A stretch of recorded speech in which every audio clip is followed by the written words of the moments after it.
How to import SQL Database in cPanel. So let's see this step by step. First, log into your cPanel using the login details provided by your hosting company. Once you log in, you will land on the main cPanel dashboard. Panel settings page, click and enter the phpMyAdmin section under Databases. Next, in the phpMyAdmin section, click and select the database into which you want to import the database file. Next, on the right-hand side of the screen, click the Import option in the top menu bar. In the Import page, click the Choose File button. Now select the database file from your computer.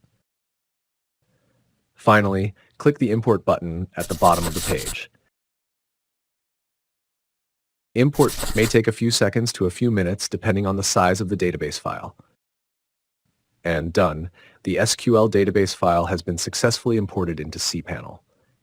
This is how you can import an SQL database in cPanel. If you found this tutorial helpful, please like the video, leave a comment below, and share it with others. And don't forget to subscribe to the channel.